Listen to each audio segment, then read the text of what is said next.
امید کرتا ہوں آپ سب خیریت سے ہوں گے۔ ہمارا آج کا جو لیکچر ہے وہ ہے کلاسیفیکیشن آف ڈیجیٹل کمپیوٹر پہ، ٹھیک ہے۔ جو لاسٹ ٹائم ہم نے پڑھا تھا وہ تھا کہ ٹائپس آف کمپیوٹر کتنے ہیں، تو وہ ہم نے 3 پڑھے تھے، اینالوگ، ڈیجیٹل اور ہائبرڈ۔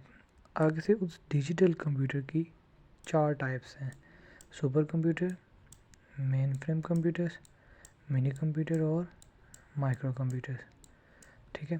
اب یہ دکھتے کیسے ہیں، یہ ہیں کیا، یہ ہم آج پڑھیں گے انشاءاللہ۔ سب سے پہلے بات کرتے ہیں سپر کمپیوٹر کی۔ تو جو سپر کمپیوٹرز ہوتے ہیں وہ دکھنے میں کچھ ایسے ہوتے ہیں، ٹھیک ہے۔ یہ اتنے بڑے کمپیوٹرز ہوتے ہیں، یہ تقریباً پورے ایک کمرے میں فٹ آ جاتے ہیں۔ یہ سب سے پاورفل کمپیوٹرز مانے جاتے ہیں۔ ان کمپیوٹرز کے اندر آپ ٹریلینز انسٹرکشنز پر سیکنڈ سے بھی زیادہ کام کر سکتے ہو، اور ان کمپیوٹرز کے ساتھ آپ ایک ٹائم پہ لاکھوں یوزرز اٹیچ کر سکتے ہو۔ Millions of users can access data from the supercomputer. Supercomputer زیادہ تر یہ نیوکلیئر ریسرچز اور یہ اٹامک ریسرچز وغیرہ پہ استعمال کیے جاتے ہیں۔ ان کے بعد آتے ہیں جو نیکسٹ پہ نمبر پہ ہیں، وہ ہیں مین فریم کمپیوٹرز۔ مین فریم کمپیوٹر بھی سپر کمپیوٹر جتنے ہی کیپیبلٹی رکھتے ہیں، لیکن اس سے تھوڑا سا کم ہوتے ہیں۔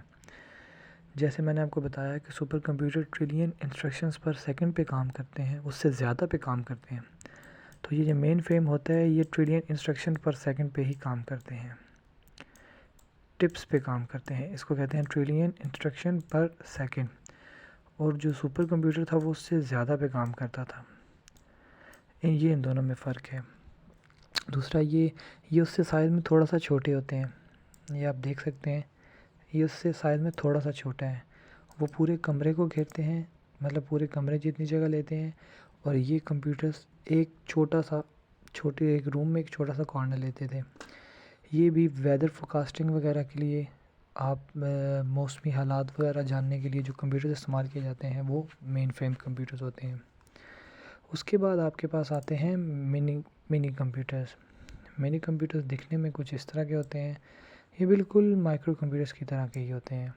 آج کل کے دور میں مائکرو کمپیوٹرز اور منی کمپیوٹرز، ان دونوں کا جو گیپ ہے وہ کافی حد تک کم ہو چکا ہے، کیونکہ ٹیکنالوجی اتنی ایڈوانس ہو چکی ہے کہ اب ان دونوں کے درمیان اتنا گیپ نہیں رہا۔ منی کمپیوٹر آپ ایز اے سرور بھی کہہ سکتے ہیں، استعمال کیے جاتے ہیں بڑے بڑے اداروں میں، جیسے بینکس میں، اسکولز میں، ٹھیک ہے۔ یہ ان اداروں میں یہ ایز اے سرور کام کرتے ہیں۔ اس کے ساتھ آگے کلائنٹس لگے ہوتے ہیں، ایک کمپیوٹر کے ساتھ یہ 10 کلائنٹس لگے ہوں گے، 20 کلائنٹس لگے ہوں گے۔ یہ سارا کام ہوتا ہے منی کمپیوٹر کا، اور اس کے ساتھ جو کلائنٹس لگے ہوتے ہیں یہ کام کرتا ہے، منی کمپیوٹر کام کرتا ہے بپس پہ، billion instructions per second.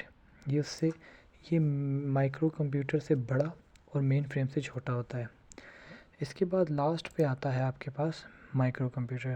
Micro computer کو دکھنے میں ایسا ہوتا ہے جس کو آپ ڈیسک ٹاپ یا پی سی بھی کہتے ہو۔ یہ کام کرتا ہے مپس پہ، ملین انسٹرکشنز پر سیکنڈ۔ یہ سنگل یوزر ایک کمپیوٹر ہوتا ہے، اس کو ایک ٹائم پہ ایک شخص ایکسیس کر سکتا ہے، ٹھیک ہے۔ اس کی ٹائپس بہت سی ہیں، جیسے ٹیبلیٹس ہیں جن کو ہم ٹیبز بھی کہتے ہیں، ٹھیک ہے۔ اس کے علاوہ آپ کہہ لیں اس کی آپ کے موبائل فونز، آپ کی لیپ ٹاپس، یہ سارے مائکرو کمپیوٹرز میں آتے ہیں۔ یہ ایک ٹائم پہ ایک بندہ ایکسیس کر سکتا ہے، اور اس میں آپ کے پاس ایک ٹائم پہ بہت سی اپلیکیشن رنز ہو سکتی ہیں۔ یہ تھا آپ کے پاس کلاسیفیکیشن آف ڈیجیٹل کمپیوٹر۔ امید کرتا ہوں آپ کو سمجھ میں آئی ہوگی، اگر نہیں آئی تو کمنٹ سیکشن میں ضرور پوچھیے گا۔ میری اگلی ویڈیو تک اپنا خیال رکھیے گا۔ السلام علیکم۔